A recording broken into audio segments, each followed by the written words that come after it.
Welcome back to my channel. আপনারা আশা করি সবাই ভালো আছেন, আমিও ভালো আছি।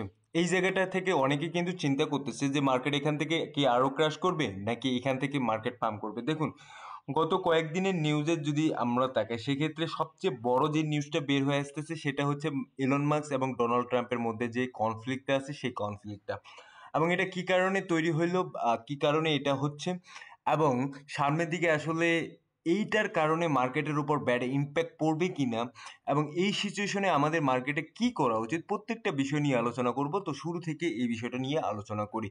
সো প্রথমত ভাই দেখি, যদি মার্কেটের কন্ডিশনও দেখি, হঠাৎ করে মার্কেট যদি 4 ঘন্টা টাইম ফ্রেমে দেখি, হঠাৎ করে এই জায়গাটাতে মার্কেট অনেকটা ডাম্প করছে। ডাম্প করার পর কিন্তু আবার একটা জোনের মধ্যেই আছে।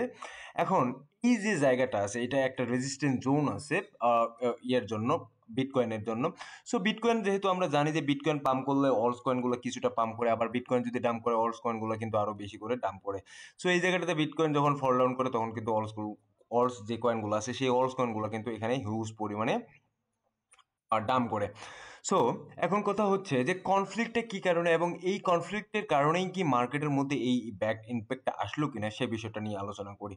সো অনেকে হয়তোবা এই বিষয়টা অলরেডি জানিয়ে গেছেন যে ডোনাল্ড ট্রাম্প এবং ইলন মাস্কের মধ্যে একটা কিন্তু কনফ্লিক্ট চলতেছে। কনফ্লিক্টের কারণটা অনেকেই জানেন, বা অনেকেই কিন্তু এই বিষয়টা জানেন না যে কনফ্লিক্টটা আসলে কি কারণে।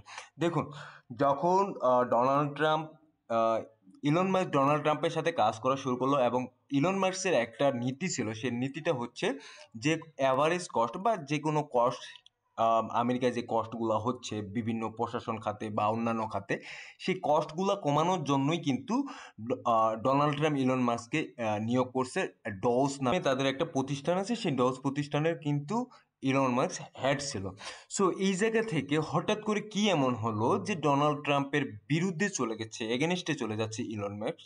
এবং ইলন মাস্ক কিন্তু তার টুইটে বলছেন, I am sorry but I just can not stand it anymore, the massive outrage pork fill congressional spending bill is disgusting ambition abomination. So এটা হয়েছে কি, যেমনটা হয়ে থাকে একটা সরকারের ক্ষেত্রে বা আরেকটা সরকারের ক্ষেত্রে, যে যখন আরেকটা সরকার চলে যায়, নতুন একটা সরকার আসে, তার কিছু বিল থাকে, যেটা যে সরকার চলে যায় সেই বিলগুলো কিন্তু কাট করতে ইলন মাস্ক অনেক কাজ করছিল। বাট কিছু কিছু বিল এই জায়গাটাতে কিন্তু ডোনাল্ড ট্রাম্প পাস করতেছে বিদায় কিন্তু ইলন মাস্ক এই জায়গায় চেতে গেছে।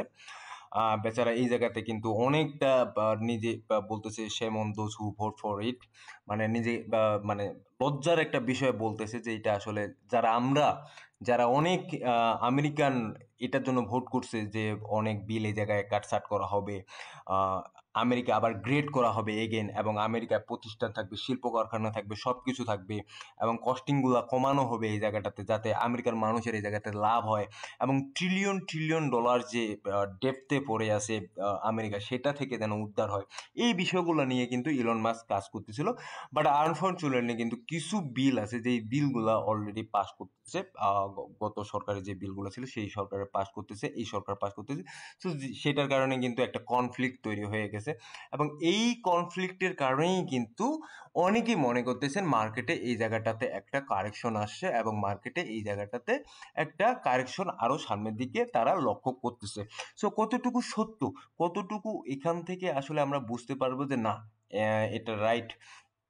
এবং গতকালকে যে বিষয়টা আলোচনা করছিলাম, গত পরশু যে ইউক্রেন রাশিয়ার যুদ্ধটা, বা অন্যান্য কান্ট্রির সাথে যে অন্যান্য কান্ট্রির যে একটা টেনশন কাজ করতেছে, যুদ্ধের দামাদামা কাজ করতেছে, সেই বিষয়টা আসলে অ্যাকচুয়ালি কতটুকু মার্কেটের জন্য ভালো হবে, ক্রিপ্টোকারেন্সি মার্কেটের জন্য কতটুকু মার্কেট এই জায়গাটাতে সাস্টেন করতে পারবে, সেই বিষয়টা কিন্তু অনেকটা সন্দেহ থেকে যাচ্ছে, ঠিক আছে।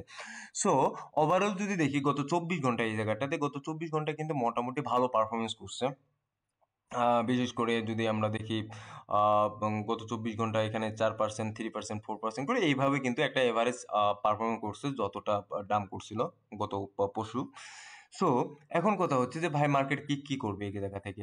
আমি কিন্তু বিটকয়েনের এই জায়গায় রেজিস্ট্যান্স এই জায়গায় বলে দিছি যে ভাই বিটকয়েনের রেজিস্ট্যান্সটা এই জায়গাটাতে, ঠিক আছে।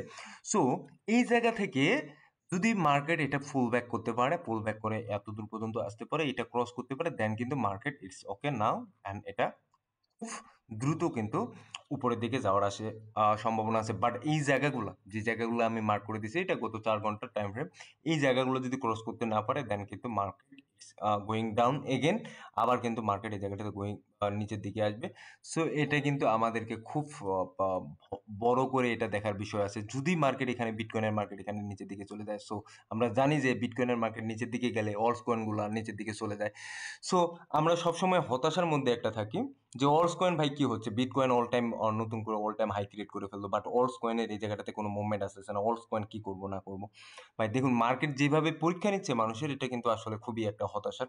অনেকে মার্কেট এই জায়গাটা থেকে যেটা চিন্তা করতেছে মার্কেট এখান থেকে আরো একটু ক্র্যাশ নেবে বা আর একটু নিচের দিকে আসবে, দেন কিন্তু মার্কেটে আবার মুভমেন্ট আসবে।